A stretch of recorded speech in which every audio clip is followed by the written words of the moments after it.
মেঘনা নদীর পাড়ে মনোরম পরিবেশে এক ব্যতিক্রম আয়োজন। ১৫০ শতাধিক সঙ্গীতশিল্পী, মিউজিশিয়ান এবং সাউন্ড ইঞ্জিনিয়ারদের ইফতার চক্র মিলন মেলা। ব্রাহ্মণবাড়িয়া, নরসিংদী ও কিশোরগঞ্জ জেলার শিল্পীদের অংশগ্রহণে এই আয়োজনটি অনুষ্ঠিত হয় মেঘনার তীরে সৈয়দ নজরুল ইসলাম সেতুর নিচে অবস্থিত একটি চাইনিজ রেস্টুরেন্টে। ৩ জেলার প্রায় ১২টি উপজেলার গুণী শিল্পী, মিউজিশিয়ান ও সাউন্ড ইঞ্জিনিয়ারদের পদচারণায় মুখর হয়ে ওঠে পুরো আয়োজন।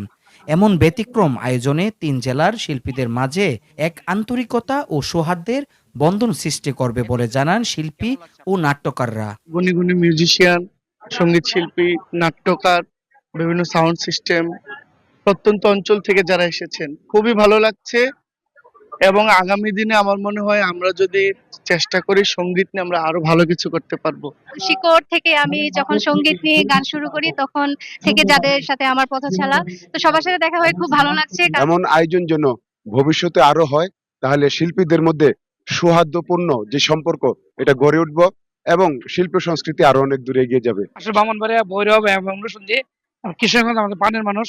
আসলে আমরা চাইতেছি এই অনুষ্ঠানটা যেন আরো বড় করে করি। মাঝে মাঝে আমাদের শিল্পীদের একসাথে হওয়া উচিত। আমরা সারা বছরই ব্যস্ত থাকি বিভিন্ন প্রোগ্রামে। রিসেন্টলি আরেকটা এরকম প্রোগ্রামের আয়োজন করা। আমি প্রায় 10 বছর পরে এই সুযোগ পাইছি। আমি অনেক অনেক এক্সাইটেড আজকে। আমরা ৩ জেলার মিউজিশিয়ান, সিঙ্গার সবাই একসাথে হয়েছি, খুব আনন্দের একটা বিষয়। সাথে হতে পেরেছি, এটা আল্লাহর কাছে শুকরিয়া কামনা করছি এবং কামনা করছি যে প্রতি বছরের যেন আমরা এইভাবে সবাই একসাথে হতে পারি।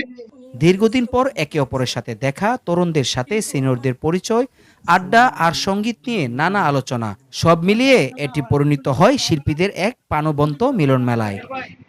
প্রতি বছর অন্তত দুবার এ ধরনের মিলন মেলার আয়োজন করা গেলে শিল্পীদের মধ্যে পারস্পরিক সম্পর্ক আরো দৃঢ় হবে বলে মনে করছেন তরুণ শিল্পীরা। মিলন মেলার মাধ্যমে আমাদের সবার সাথে আমাদের একটা মনের মিল হয়, মনের বোঝাপড়া হয়। আমরা চাচ্ছি মিলন মেলাটা অব্যাহত থাকুক এবং এটা যুগকে যুগ চলুক।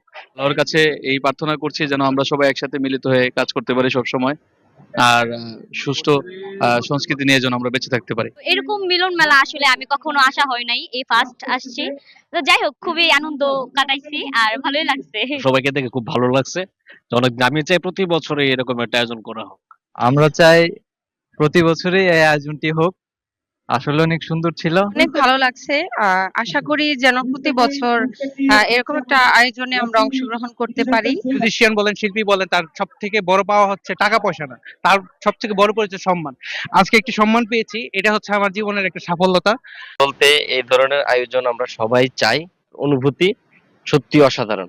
আমরা চাই এরকম ধারাবাহিকতা আরো ভবিষ্যতে অটুট থাকুক। আজকে এই মিলন মেলা আমার কাছে খুব স্মরণীয় থাকবে। তো আমি আশা করব সবাই যেন প্রতি বছরই আমরা এইভাবে একসাথে মিলন মেলা করে আমরা সবাই একে অপরের খবর টবর নিব। আমরা চাই প্রতি বছর এই ধরনের অনুষ্ঠান হোক এবং 2বার করে হোক। আসলে আমাদের এরকম সুযোগ পাওয়া যায় না, তো এই রমজান মাসে একটা সুন্দর দিনে আমরা সবাই একত্রিত হতে পারছি, খুব ভালো লাগছে, চমৎকার। ৩ জেলার শিল্পীদের একসাথে নিয়ে এমন আয়োজন এই অঞ্চলের সঙ্গীত ও সংস্কৃতিকে আরো এগিয়ে নিতে ভূমিকা রাখবে বলে জানান শিল্পী ও সংস্কৃতি মনা ব্যক্তিবর্গরা। আমার সাথে যারা এই পর্যন্ত এই কাজে সম্পৃক্ত ছিল প্রত্যেকে অনেক খেটেছে, সবাইকে ধন্যবাদ। আমরা প্রতি বছর শুধু ইফতার না, আমরা বিভিন্ন পিকনিক, বিভিন্ন খেলাধুলার আয়োজন করবো যদি সবাই চাই ইনশাল্লাহ। নৃত্যশিল্পী বলেন, কণ্ঠশিল্পী বলেন, অভিনয় শিল্পী আসলে সবাই এক মনেরই থাকে, শিল্পী মনে থাকে সবাই আর কি। তাদের আসলে মনটা থাকে বিশাল, এই আর কি। খুবই ভালো লাগছে আজকে এখানে এসে। সবাইকেই ফেসবুকের মাধ্যমে দেখতে পারি, কিন্তু এই যে আমরা সরাসরি আজকে সবাই দেখা করলাম, এটা যে কত ভালো লাগার একটা বিষয়, এটা আসলে ভাষায় প্রকাশ করার মতো না। অনেকের সাথে 2-3 বছর 5 বছর পরেও দেখা হয়েছে। আসলে এটা একটা মানে ব্যতিক্রম অনুভূতি, খুবই ভালো লেগেছে, খুবই ভালো। এক যুগ পর আমি সব শিল্পীদেরকে কাছে পেয়েছি। আমি সত্যি অনেক আনন্দিত।